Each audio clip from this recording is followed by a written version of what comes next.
Hello everyone, this is part 2 of chapter 10, The Emperor and the Shadow Puppets.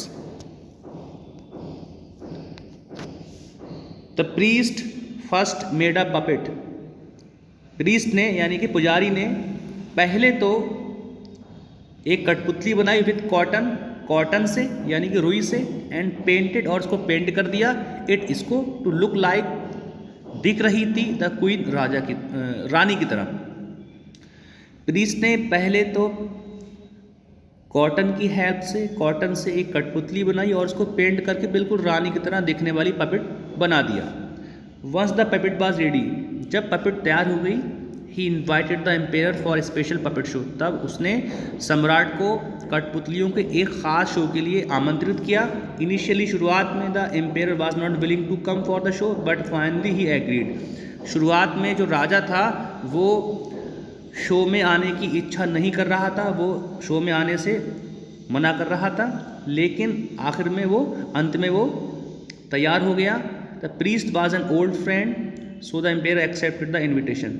जो priest था वो राजा का एक पुराना मित्र था, इसीलिए उसने उसका जो इन्विटेशन था वो स्वीकार कर लिया। द प्रीस्ट ने कहा, यानी कि जो प्रीस्ट था उसका मित्र, उसने कहा, योर मैजेस्टी जहाँपना, the puppet show specially mean for you. ये जो कठपुतली का शो है ये हुजूर आपके लिए ही रखा गया है। काइंडली कम, कृपया आप आएँ।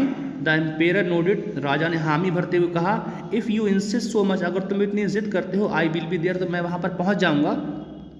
आगे पढ़ते हैं। इन द इवनिंग, शाम को, द प्रीस्ट ने केप्ट रख दिया अ लाइट, एक रोशनी, मोमबत्ती या लैंप रख दिया या दिया रख दिया, बिहाइंड, पीछे, अ कर्टेन, पर्दे के, एंड स्टूड, और खड़ा हो गया देयर, वहाँ पर, विद हिज पपेट, अपनी कठपुतली के साथ। तो शाम को प्रीस्ट ने पर्दे के पीछे एक रोशनी का इंतज़ाम किया और वहाँ पर वो अपनी कठपुतली के साथ खड़ा हो गया। When he move the puppet behind the curtain, जब वो पर्दे के पीछे अपनी कठपुतली को मूविंग करा रहा था, उसको हिला डुला रहा था, it cast a dancing shadow on it, तब उसकी वजह से पर्दे पर एक नाचती हुई परछाई दिख रही थी, which was clearly visible to the emperor on the other side, जो कि राजा जो दूसरी साइड बैठा हुआ था, दूसरी तरफ से राजा को, सम्राट को, वो परछाई नाचती हुई बिल्कुल क्लियरली विजिबल थी, बिल्कुल साफ साफ नजर आ रही थी। As he sat in front of the curtain and watch the dancing shadow, he listen to the stories narrated by the priest.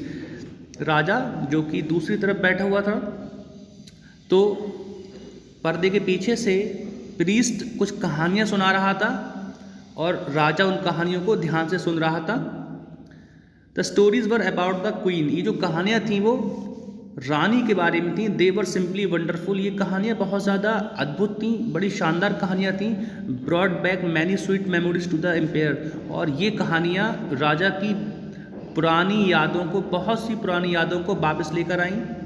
He smiled and felt happy, राजा ने जब वो कहानियाँ सुनी तो उसको अपने पुराने दिनों की याद आ गई, वो मुस्कुराया और फील्ड हैप्पी, और उसको बहुत ज़्यादा अच्छा फील हो रहा था।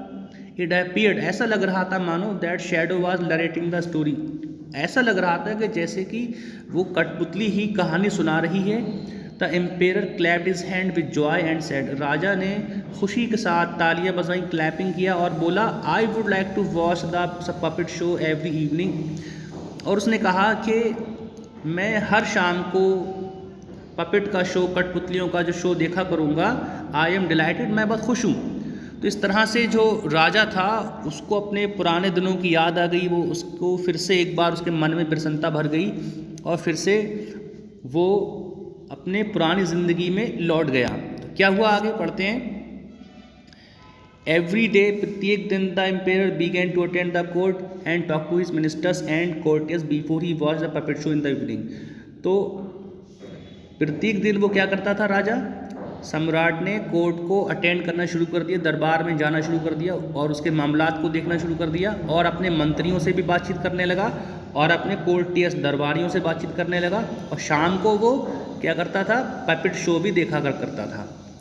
He started taking great interest in his people, और एक बार फिर से वो अपनी प्रजा में, अपने लोगों के जो इंटरेस्ट होते हैं, जो उनके हित होते हैं, उनकी जो अच्छाई भलाई होती है, उसमें फिर से वो दिलचस्पी लेने लगा।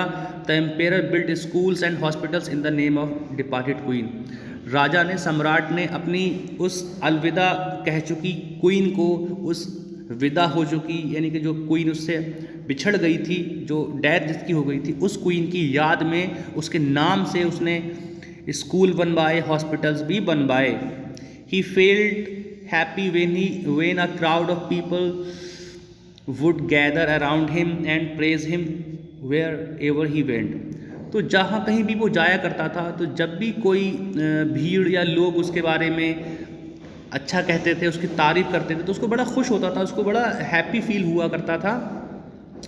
दे वुड चेयरफुली शाउट, वो प्रसन्नतापूर्वक चिल्लाते थे और कहते थे, hello the ampere, hello the mighty one, यानी कि जो हमारे राजा हैं उनका भला हो या वो दीर्घायु हो, यानी कि उस तरह की वो दुआएं दिया करते थे अपने राजा को और उसकी प्रशंसा किया करते थे।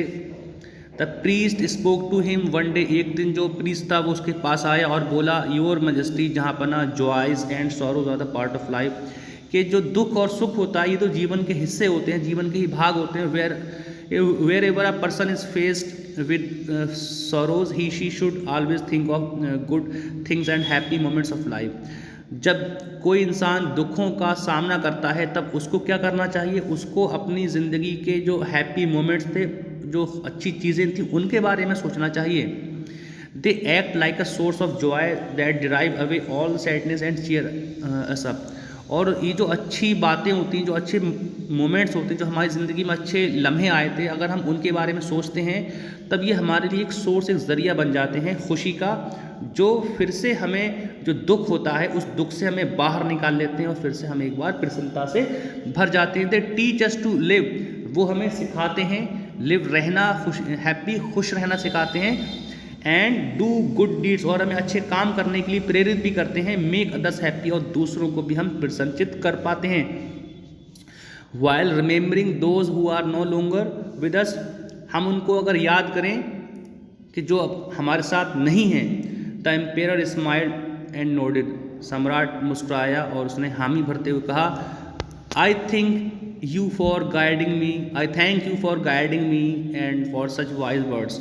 मैं तुम्हारा शुक्रिया अदा करता हूँ, मैं तुम्हारा धन्यवाद करता हूँ मुझे सही रास्ते पे लाने के लिए और इतनी अच्छी बातें बताने के लिए, मुझे तुम्हारा धन्यवाद। तो जो प्रीस्ट था वो राजा का एक अच्छा मित्र था और उसने अपनी मित्रता भी पूरी तरह से निभाई और राजा को फिर से एक बार उसका जो राजा का धर्म होता है, जो सम्राट का धर्म होता है, अपने लोगों की देखभाल करना, उनका ख्याल रखना, तो फिर से एक बार वो अपने धर्म के मार्ग पर अग्रसर हो गया। तो ये काफ़ी इंटरेस्टिंग कहानी रही। इस कहानी को आप समझें, कोई इसमें डाउट रह गया हो तो आप मुझसे पूछ लें।